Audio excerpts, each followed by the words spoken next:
আসসালামু আলাইকুম ওয়া রাহমাতুল্লাহি ওয়া বারাকাতুহু। প্রিয় ভাই ও বোনেরা, সময় পেলে কোরআন তেলাওয়াত করবেন, কেননা কোরআন তেলাওয়াতে অনেক সওয়াব রয়েছে। রাসূলুল্লাহ সাল্লাল্লাহু আলাইহি সাল্লাম বলেছেন, খয়রুকুম মান তাআল্লামাল কুরআনা ওয়া আল্লামা। তোমাদের মধ্যে সর্বোত্তম ওই ব্যক্তি যে নিজে কোরআন শিখে এবং তা অপরকে শেখায়। তাই আসুন আমরা নিজেরা কোরআন শিখি এবং তা অপরকে শিক্ষা দেওয়ার চেষ্টা করি এবং কোরআন তেলাওয়াত করে সেটি ফেসবুকের মাধ্যমে সকলের মাঝে শেয়ার করে দিই, এতে করে অনেক সওয়াব হবে ইনশাআল্লাহ।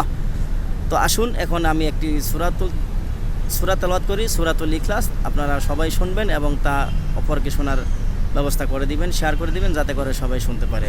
আউযু বিল্লাহি মিনাশ শাইতানির রাজীম। বিসমিল্লাহির রহমানির রহিম। কুল হুয়াল্লাহু আহাদ, আল্লাহুস সামাদ, লাম ইয়ালিদ ওয়া লাম ইউলাদ ওয়ালাম ইয়াকুল লাহু কুফুয়ান আহাদ।